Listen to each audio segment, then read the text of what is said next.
Bloomberg Tech is live from the heart of Silicon Valley with Ed Ludlow in San Francisco. This is Bloomberg Tech. Coming up, SK Hynix's US listing is way oversubscribed, priming the Korean memory maker for the biggest ever foreign first-time share sale in America. Plus, Micron boosts its spending on new American plants to $250 billion to meet surging memory demand. And Meta unveils its latest AI model, pricing it aggressively and talking up its agentic capabilities versus Google's Gemini. Mark Zuckerberg tells Bloomberg why semiconductors and memory chips continue to dominate the news cycle and the market action. NASDAQ 100, Philadelphia Semiconductor Index. Bloomberg reports that Korean memory maker SK Hynix is telling investors it plans to price its US listing at $149 per American depository receipt. That would make it the largest ever first-time US share sale by a foreign company, with demand for memory chips absolutely ripping. Then, at the same time, SK's great American rival Micron wants in on the act. The company from Boise, Idaho, is boosting its planned spending in the US to $250 billion. Rapid AI infrastructure expansion is eating up memory chips, and Micron's spending more to meet that. On the equity capital market story, Bloomberg's Bailey Lipschultz in New York, leading Bloomberg's coverage of semiconductors, Ian King in San Francisco. Bailey, I'm going to start with you. This is an issue of math, right? Explain the ADR process, where we think they're indicating right now they will price, and why this would be the biggest first-time U.S. share sale by a foreign entity. Yeah, so at $149 per ADS, that equates to, call it a 3% premium from where shares closed at in South Korea on Thursday night for them. The math works out because every ADR equates to 1/10 of one share. So there's your math problem there for you, Ed. One thing to keep in mind, we did report and break that this was a deal that was over 7 times oversubscribed. Small number at the headline, but when you look under the surface, nominally, that's north of $160 billion in demand. Similar to what we saw for Cerberus, again, would be a record-setting and will be a record-setting listing for a foreign issuer here in the U.S., so outpacing Alibaba but falling short of Saudi Aramco's domestic listing. The big question going forward now is, do they stick to that price, and how does the stock trade relative to those South Korean shares? As you know, they normally will trade in terms of ADRs at a premium, so pricing it at 3%, do we see that get closer to double digits? Certainly something top of mind. SK is going to raise between $26 and $28 billion for a reason, Bloomberg's Ian King. They need to boost capacity. But the history here is really important. SK Group bought Hynix in 2012, and at the time in the memory landscape, maybe they weren't taken seriously. Bring us forward to present day and explain where SK sits relative to Micron and, of course, its domestic rival Samsung.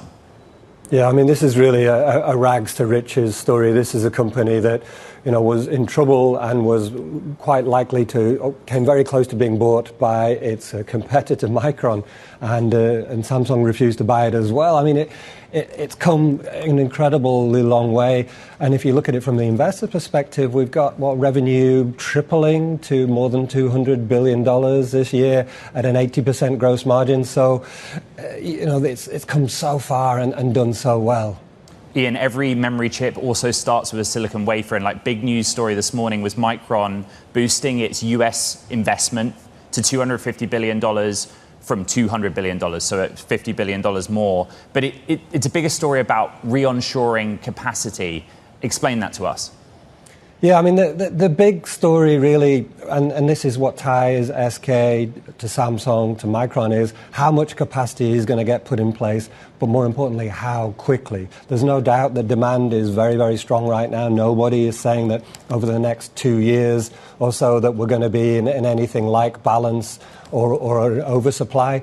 But this is an industry that's never got it right over the long term. They've never had a market like AI before, but they've never been able to balance those things. So really what everybody is focusing on is how much gets spent when. And if we see a massive flood of that $250 billion getting deployed in the US very quickly, then that is something that investors will pay close attention to. Very specifically, we're talking about high bandwidth memory, and later in the show, we're going to get the analysis from beyond that. Very quickly, Bailey, what happens next? The mechanics of this US ADR listing. So we'll start trading tomorrow at some point, like a typical IPO, so it won't start right at 9:30. We'll see a bookmaking process. The interesting thing to keep an eye on, it's going to trade under a different ticker on Friday than relative to when it is formally listed on Monday. Again, keeping a close eye on how it trades out with that premium relative to those Korean shares. Bloomberg's Ian King and Bailey Lipschultz, thank you both very much. Bain Capital has fully exited its investment in Kioxia Holdings, completing a months-long sell-down of a direct stake. Here's Bain Capital managing partner David Gross speaking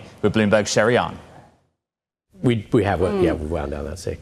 How much has that helped in opening doors across Japan? Yeah, I mean, I think it's been really important for the industry and for us because, again, this was a crown jewel of one of the top, kind of technology-driven companies and conglomerates with an amazing history, Toshiba.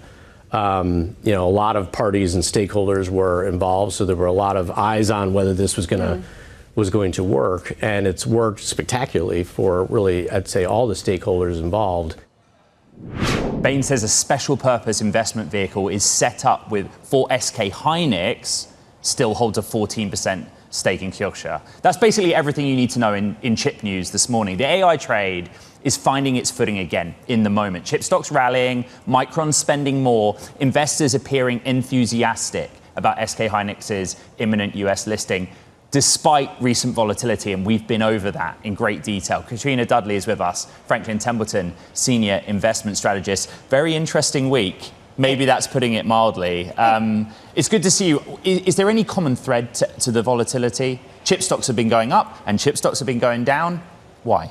So if I actually, you look at Ask B of what's happening in the market and you ask it for the bear case on your AI infrastructure CapEx, there's 7 different points that it brings up. So it's so prolific in terms of what the bear case is, in terms of looking at inefficiency in the supply chain, too much CapEx going into the market. I can make a bear case and make it sound very robust. But interestingly, keep that in the context window and let's flip over to the bull case. And I think that, from our perspective, it's the bull case that really should be winning here in the sense that we look at these investments, we look at the AI infrastructure spending, and we look at these announcements, and we think the companies have been rational. We think that there's ROI that supports these investments, and so therefore we're in the bullish camp, but we do pay attention to that bear case. Bloomberg Tech audience, for what it's worth, Ask B is Bloomberg's AI tool on the Bloomberg terminal, currently in beta, quite useful. Katrina, the durability of the AI cycle. When I go to Ask B,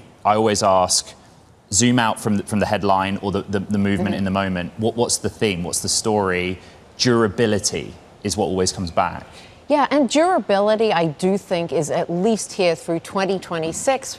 Yes, kind of still got half a year to go, 2027, and even well into 2028. But if you look at how fast AI and everything and the tech stack is changing and the technology is changing, I think anyone who can promise you visibility into 2028 and beyond is probably, not really telling you the full story. If I look at, even a year ago, and I look at the AI narrative, we were talking about single agent infrastructure, and we were encouraging our teams to develop single agents. Now we're looking at agents running on a multi-stack, a multi-agent infrastructure. We're looking at agents running simultaneously. We're also now talking about, not just prompting, but how much is in the prompt? What is that context window? So the narrative is continuing to change. I think it's really encouraging that the companies, however, are continuing going back to something which is we have free cash flow. Yes, I know CapEx is exceeding free cash flow, but these are free cash, they are investing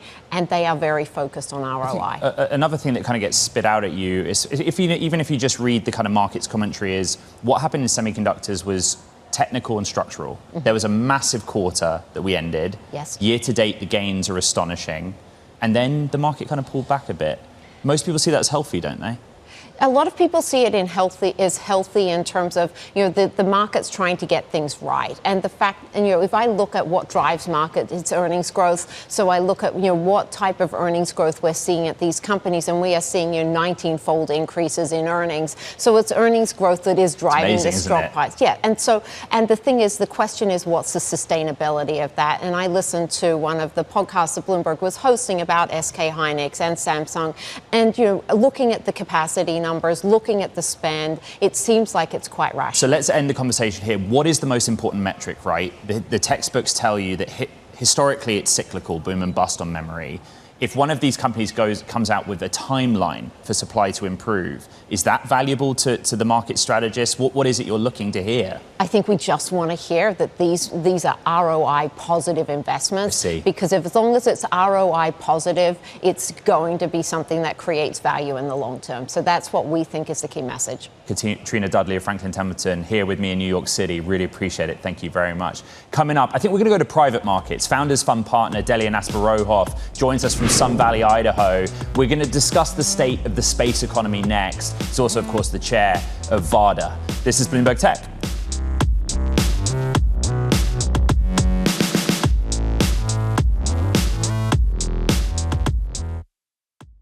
Space investing is booming. Just weeks after SpaceX's record IPO, Bloomberg reports in the private markets, Jeff Bezos' Blue Origin is seeking outside capital for the first time at a roughly $130 billion valuation. Venture investors are also pouring billions into companies betting on the orbital economy. But there's one big bottleneck: launch capacity. Access has been limited, costs have been rising, and getting to space is still hard. Joining us now is Delian Asparouhov, partner at Founders Fund, chairman of Varda Space Industries. Varda also thinking about manufacturing in space. And Del, that's where I wanted to start. What's the latest with Varda? Where are you at? I think we had a pretty exciting announcement that my co-founder Brewery came on for about a month and a half ago. We announced the first ever commercial space manufacturing partnership with United Therapeutics. United Therapeutics is a $25 billion publicly traded company. They make compounds that are treated for rare pulmonary disorders, think things that affect your lungs. They announced a deal with Varda where we're going to be working on 10 different drug products with them, where we're going to be taking them up to space, improving basically how that drug gets administered to patients and bringing them back down here on Earth. So think a patient that can now take something that used to be a oral tablet, and instead they make it into something that's an inhalable. And so now it's much more efficacious, it's a much simpler experience for the patient, and the patient is not thinking about like, oh, this is a space drug. They just pick it up from their pharmacy, and one step in the supply chain happened to be in space. Capital's flowing into space, but like more specifically, both as an investor, Del, and as a founder and leader of a space startup, how would you sort of describe the asset class that is the orbital space economy? Yeah, I think what people are waking up to is that the space economy can influence many different aspects of the economy down here on Earth at a truly massive scale, right? We've seen, call it the first generation of the space economy, telecommunications and Earth observation, become quite large, right? Starlink is effectively now one of the most dominant telecommunications companies on the planet. That I would describe as like generation one, and it was enabled over the past couple of years, especially by the reusable orbital rockets that SpaceX built. They were effectively the railroad to space. I think a lot of investors now are thinking about what is that next generation of the space economy that is now no longer defined just by what we're doing up in space, but what is that value that is brought down here on Earth? And that requires two ways of a railroad, right? You need the railroad that takes you up to space with the rockets, but you do also need to start to build the railroads that take you back down to Earth. And that's a lot of what we build at Varda for our own use cases, our reentry, sort of vehicles.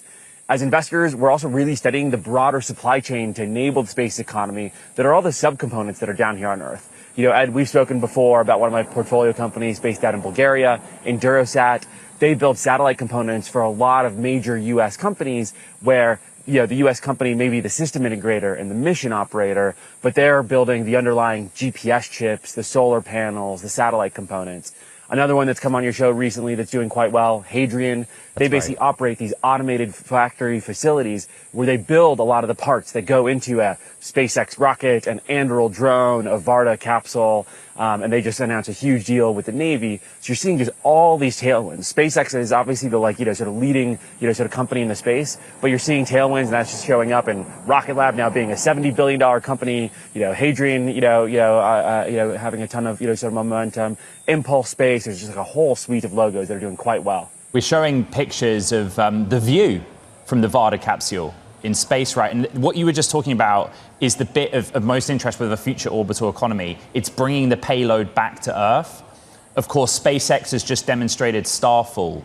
How much of a disruption is that for Varda? How much is a boost for Varda seeing SpaceX look at a similar plan, a similar piece of technology? Yeah, I've had a lot of people ask me, whether or not we see this as hugely disruptive. And honestly, counterintuitively, I've mostly seen it as a huge tailwind. Why? One, in the SpaceX S1, they listed orbital manufacturing of pharmaceuticals as a use case that they wanted to pursue. Two, we have had to rely on only our own internal railroad back down from space, versus now SpaceX entering that market validates the value of that railroad and honestly offers me also potentially an alternative supply. In 2029, when I'm going out and doing a super large manufacturing campaign for a pharmaceutical trial, there's a world where my own internal railroads might not give me enough supply, and now I have an alternative in SpaceX. And at the end of the day, SpaceX is just building that capsule. They're just building that reentry platform that brings things back down. If you look at why United Therapeutics is working with Varda, it is not just because we provide that railroad back down. There's the whole pharmaceutical platform around that. How does microgravity affect their particular drug? What is the regulatory approval, and how do we get the FDA on board with that? The pharmaceutical processing equipment. How do you actually take the drug that they make, process it in microgravity in a way that allows it to be an inhalable? And so fundamentally, Varda provides this whole pharmaceutical platform where one aspect of it is this railroad. And now you're telling me I have the largest company on the planet validating the value of that railroad and offering me an alternative supply and marketing my business model through their S1 and through their sort of tweets online. All I can say is that has validated it with our customers, our investors, and it's provided a ton of momentum here at Varda. And so God bless Elon Musk and God bless Starfall. We are kind of doing this in reverse, but I wanted to talk about launch. I said at the top, launch has been a bottleneck. What I see is Falcon 9 rideshare capacity tightening. And then there's the transition to Starship, right? You guys have relied on SpaceX to get to orbit. Reflect on that experience and what you see in the market for launch. Yeah, I'm very grateful that, in this current moment where launch is starting to become constrained, Varda is a very scaled entity. We have our launches booked for all of our internal capacity needs fully through Q1, Q2, 2029. So it's not something that, provides us a ton of immediate concern. In that time frame, for sure, we're obviously working with our, sort of partners at SpaceX, understanding what does that potential transition to Starship look like? What do the future Falcon 9 rideshare, basically payloads start to, sort of look like in that later time frame? And over that time frame, while it's been a very constrained field, with really SpaceX being the only player that is, sort of reliable, low cost, consistent cadence, and obviously, certain other players have had some setbacks over the, sort of past year, I do think by 2029, between Rocket Lab now being a $70 billion company and investors really wanting them to deliver on Neutron, Bezos clearly taking Blue Origin very seriously, and while they've had their setbacks with New Glenn, I do believe that rocket will get back online, and they have shown reusability, right? They are the only people on the planet, other than SpaceX, that have shown their ability to go land a stage 1 and go reuse it, and Stoke Space as well, and there's a handful of others behind them. We just have 30 seconds. I want to talk re-entry. The US looking at offshore sites outside the US, how it goes with that relationship to get re-entry approvals, real quick. Yeah, for now, we're landing all of our capsules out in Australia. Starfall, they just landed off the, sort of coast of the United States in an ocean. At the end of the day, in order to make this railroad back to space super consistent, we're going to have to find an area in the United States that the FAA basically designates as the re-entry railroad landing area. We're working with our, sort of regulators and partners here in the United States to find a path back. For now, we're still planning on landing in Australia. Turns out the West Australian desert, super empty, great for re-entering vehicles, but it's obviously not the ideal long-term path. U.S. companies should launch from the U.S. and land in the U.S. Delian Asparouhov, partner at Founders Fund, chair at Varda. Thank you so much. Back on Bloomberg Tech. Now coming up, Mark Zuckerberg unveils Meta's next AI model, and we have the details. This is Bloomberg Tech.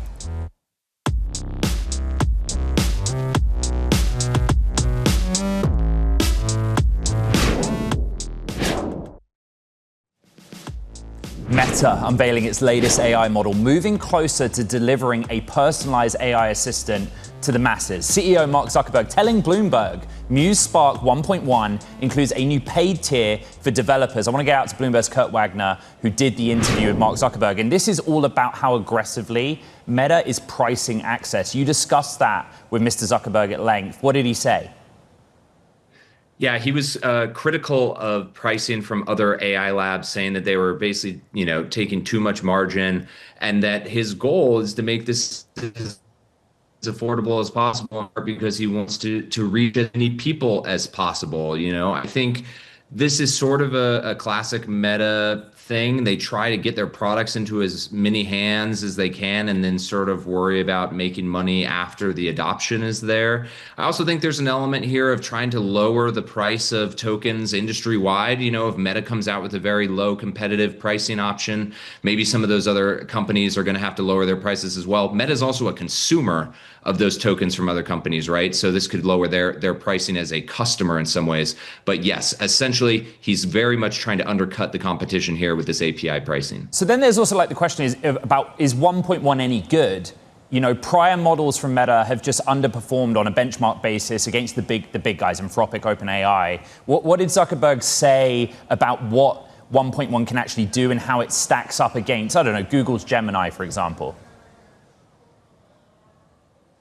Yeah, he acknowledged that they're still not quite in the same tier as Anthropic, probably OpenAI on most things, but he was very proud of the fact that for the first time, Meta's models benchmarked higher than Google Gemini, and he, went out of his way to kind of point out, hey, we tested better than all of Google's models, and this is a milestone for us. So for a company that a year ago essentially scrapped their AI plan and started everything from scratch, I think he feels like the progress is there. Obviously, they still have a long ways to go to catch, sort of the frontier, which is something that we talked a little bit about in our interview. But I think he, was trying to hammer home this idea that in 1 year they made some leaps and bounds, and Google is certainly in his sights right now. It's so interesting. This morning Meta was down pretty significantly. There was a Reuters report about them pulling forward their own in-house silicon plans. And then the story from your interview published, now the stock's flat. It's pushing just into positive territory as people have had time to understand what Meta's trying to say here about its models. Reflect on that. Well, I think the narrative around Meta for 6 months, even a year, has been they're spending very, very aggressively on AI. They're trying to build all these data centers, buy this compute. But where's the payoff? Where does this ultimately come back to recoup that investment? And I think today is a step towards showing that. They have this API for the first time. Developers are going to be paying Meta to access their LLMs. Right. And I think that is a step in a direction that investors, I'm sure, are happy with. Right. When you couple that with this idea that charge consumer subscription for their AI chatbot, when where they're talking about a cloud business. We had that report last week, Ed, as you know, that they're looking into cloud enterprise stuff. I think the combination of all that things shows that they're serious about a business around AI. Bloomberg's Kurt Wagner, thank you very much. So coming up, SpaceX shares are hovering around their trading debut price, but analysts super bullish as more coverage gets initiated. We have one of those analysts. This is Bloomberg.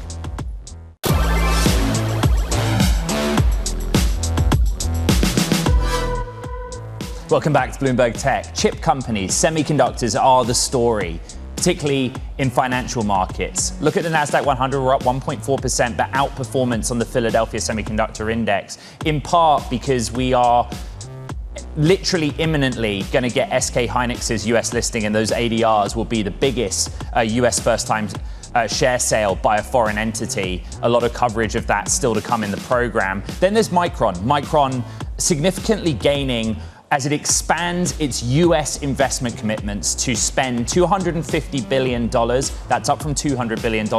Also investing $3 billion into its supply chain. Thinking about, for every memory chip, it always starts with that silicon wafer. That's boosting the market too. Chip stocks are rebounding right now, but it's been a rough ride. Investors remain wary of how much of the trillions being spent on CapEx is going to bear fruit. Meanwhile, software stocks are kind of coming back to life after fending off fears that AI will erode those companies' growth. Bloomberg's Ryan Vlastelica has been writing about exactly that and joins us with more.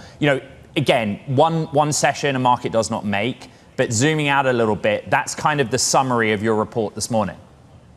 Yeah, we've seen a real sort of push-pull between software and chips throughout the year, to the point that the correlation between the two subsectors actually turned negative last month. That is the first time ever that we've seen that. And it all really comes down to AI, with these two subsectors on different sides of the technology. Basically, if AI continues to proliferate and it continues to improve, that is seen as good for chip makers in terms of their demand, in terms of their growth, and it's seen as bad for software to the extent that AI disrupts the sector. So we've really seen a huge divergence between the two this year. Now, there has been some back and forth recently. Like you said, software seems like it was doing a little bit better.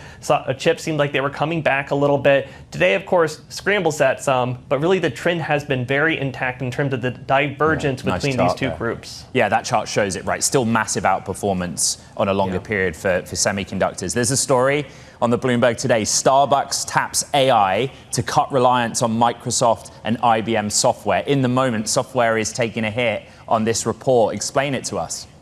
Yeah, well, I think this really sort of exemplifies what people view as the bear case scenario, which is that customers, instead of using legacy software providers for all these different kinds of functions, will instead be creating their own sort of services through these AI tools. The ability to sort of vibe code your own kind of program to track inventory or handle sales or deal with customers, all these different kind of functions that have really made software such a powerful, outperforming sector over the previous decade or so. The whole software is eating the world kind of argument that is really being thrown by AI.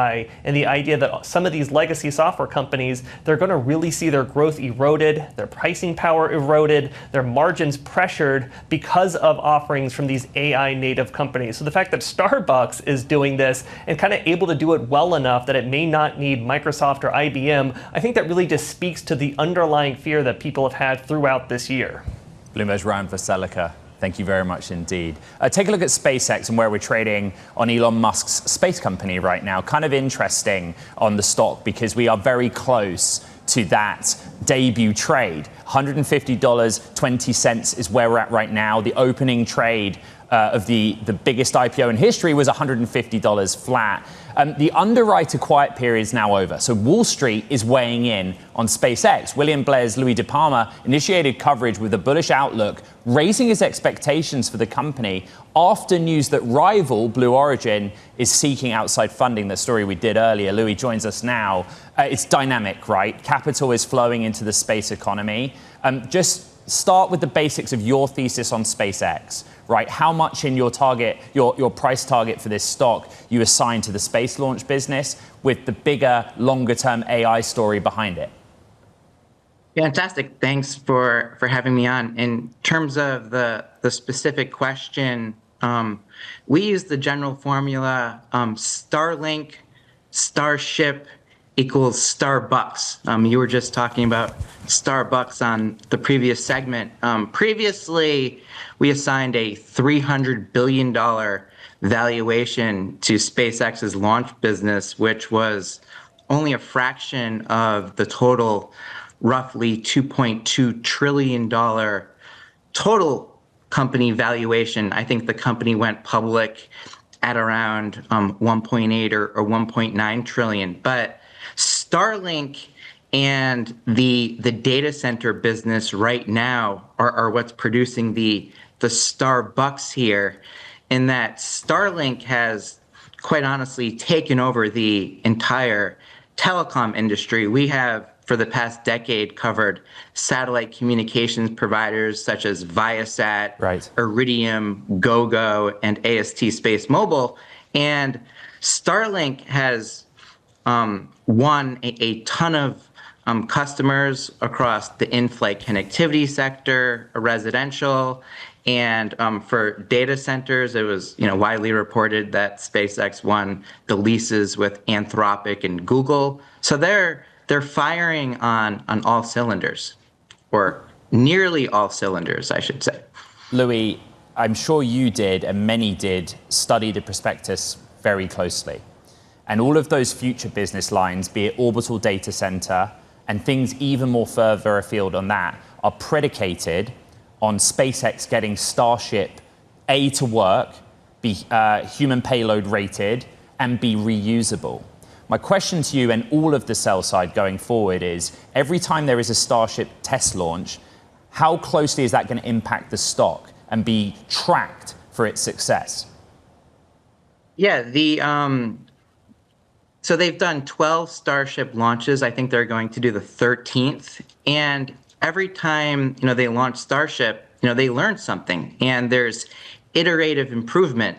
So the goal here is for rapid reusability and full reusability over the next several years. So this isn't something that's expected in the next few months. And given how SpaceX is a full, decade ahead of the competition here, we don't think, the stock price is going to be, that sensitive for, each trial. We think, there will be, learnings from each trial, and, progress will be made in terms of developing the AI satellites, which are expected to debut in, I believe, the second half of 2028.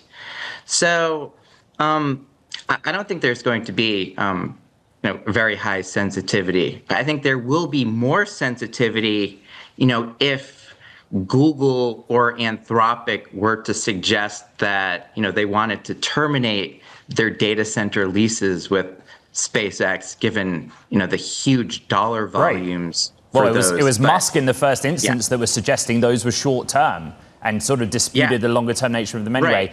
You also write about Blue Origin in the private markets. What did that signal to you? And how do you see the gap between SpaceX and Blue right now? Yeah, so, quite honestly, in terms of New Glenn, it has launched 3 times, and the prior mission with AST Space Mobile didn't work out very well. Whereas SpaceX has launched its Falcon 9 rocket over 650 times. So, the scorecard, 650 to 3. And SpaceX is already on Starship, which is, a generation ahead of New Glenn. So I think there is, an appetite for a competitor to Starship and Falcon 9 and Blue Origin, as well as Rocket Lab. They represent, the most, competent and capable and innovative competitors. But the fact remains, SpaceX has a 90% plus market share. They're a decade ahead. And so, the launch business for SpaceX should be valued at more than triple, the rest of the market combined. Louie, we're running short of time here, but how do you model for Elon Musk key man risk? Yeah, it's a double-edged sword. You would say Elon Musk is also, the key man, virtue here, in that Elon Musk is the greatest, innovator of this century, and we think Elon Musk is, highly aligned to the company. So, we don't consider it a major risk here. He sleeps on the floor at Starbase. He puts his heart and soul into, these business endeavors. So, we think he's fully aligned, and, he's going to be on board. And SpaceX has a very deep bench with Gwynne Shotwell and, Mila Cousteau, Brett Johnson as the CFO, who's awesome. So, they have a very deep bench, and we got to meet everybody at Starbase and in Hawthorne. Right. Louie DiPalma, William Blair, initiating coverage, SpaceX. Thank you very much indeed. SpaceX has shown the might of American space technology and financial muscle with its record-breaking IPO. Here's Joseph Asparouhov, Director General of the European Space Agency, on exactly that. We see now, of course, with the IPO of SpaceX that the support of NASA and the Space Force really leads to world-dominating space companies. And this is something, of course, where volume is just as important as excellence. Catch more of that interview on the next episode of Bloomberg Tech Europe, as Tom McKenzie looks at where Europe is lagging in the space race and how it can secure some space autonomy. That's tomorrow, 8:30 a.m. London time. Now, coming up, as midterms loom, some Republican candidates have joined their progressive counterparts in pushing anti-data center campaigns, dividing the GOP on its AI stance. More on that next. This is Bloomberg Tech.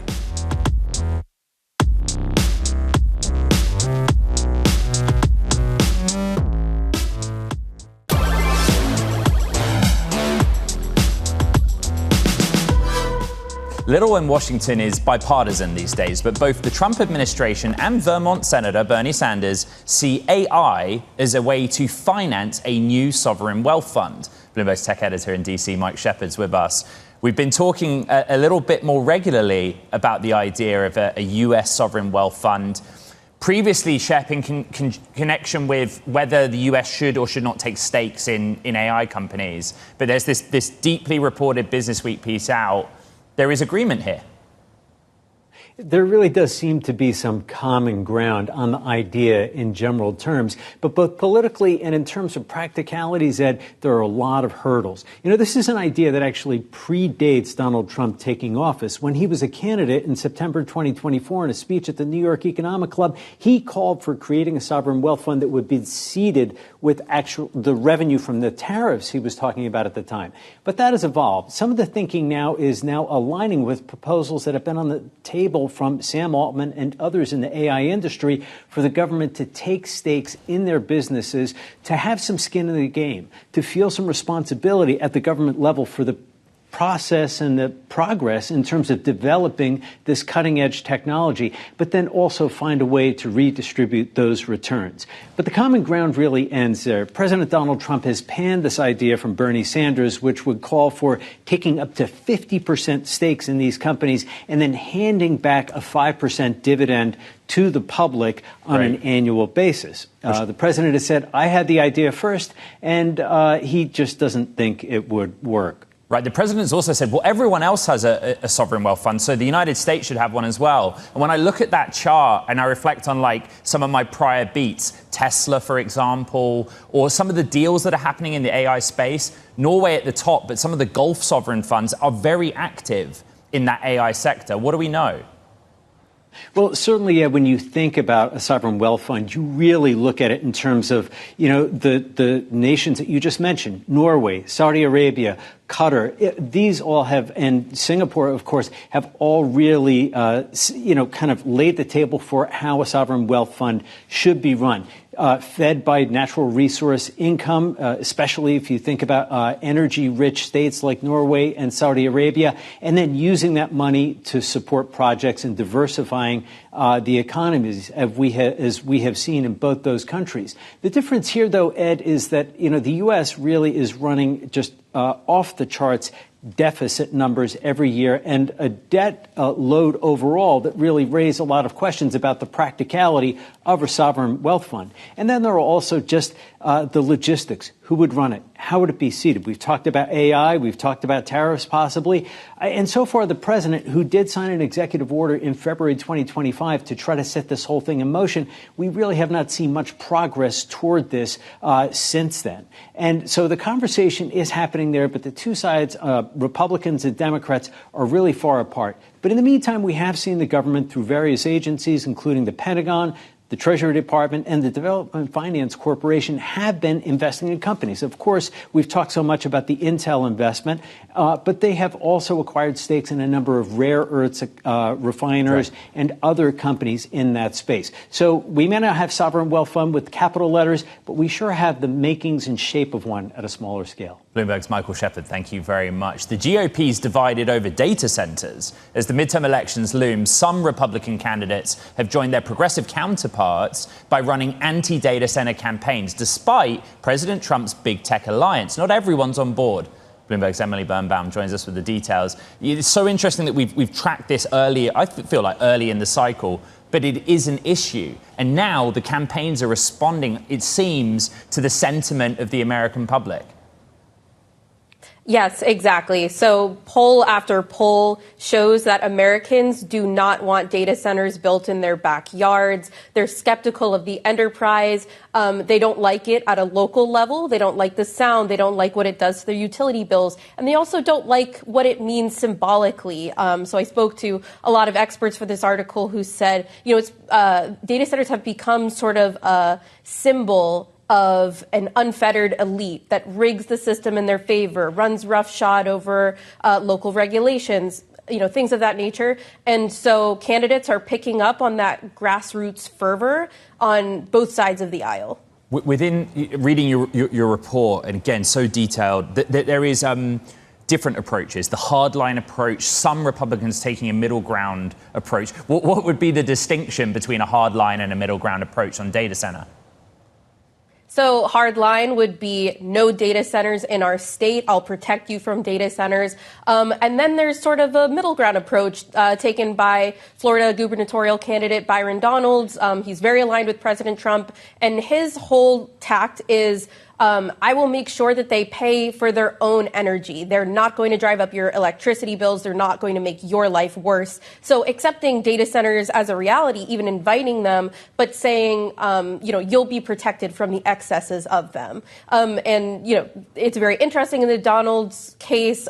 He got a lot of flack earlier in the cycle for coming out in favor of data centers. So he's sort of tempering his tone a little bit. And I think a lot of candidates are having to do that right now. Bloomberg's Emily Birnbaum, thank you very much. Now, coming up, we're going to have more on SK Hynix ahead of its US listing, of US ADRs. We're going to discuss that next. This is Bloomberg Tech.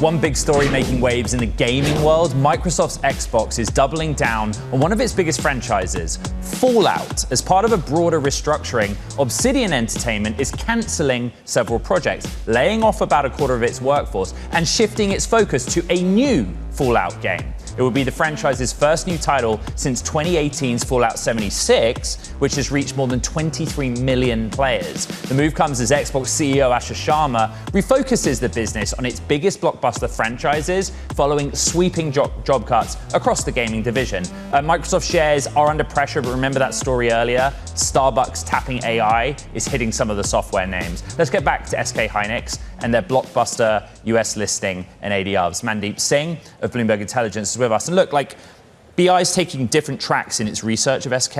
I just wanted you to come on the show and kind of set us up for how you see SK having ADRs and its place in the memory market.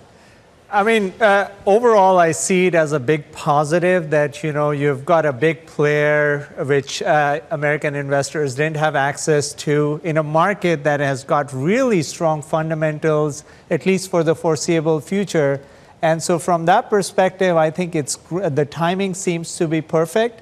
The drivers of the memory market, and we just had a webinar yesterday where we were talking about, how longer contact lengths for all these models has been a big driver of KV cache and HBM demand, and that seems to be something that will stay for a while. I mean, if you're talking about using more frontier models, and all these models need longer context and cache, then I don't see how that changes until you've got a new player that can add more supply, which we know is not going to happen anytime soon. You've also been focused on the sovereign AI story of Korea. You and I have exchanged messages about that. Korea seems massively committed to its domestic industry. Just quickly, why does that interest you?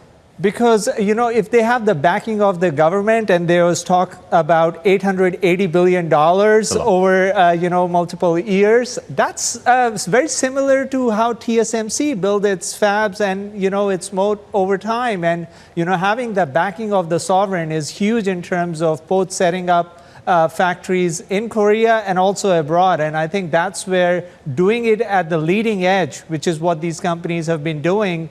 Remember, they manage their own fabs. That's been a huge moat, which is why we don't hear about new entrants getting into the memory market. And as a reminder, Bloomberg reporting $149 per ADR. So they're going to raise about $26 to $28 billion. Capacity, but also reputation. Bloomberg Intelligence analyst Mandeep Singh, thank you very much. And a lot more to come. That does it for this edition of Bloomberg Tech. But don't forget, in 24 hours' time, we'll be speaking with SK Group's chair, Che, in a critically important conversation. And we've set up that listing. Recap the whole show on the podcast. You can find it on the Bloomberg terminal, as well as online on Apple, Spotify, and iHeart. It is the chip stocks that are driving not just the news cycle, but this market today as well. From New York City, this is Bloomberg Tech.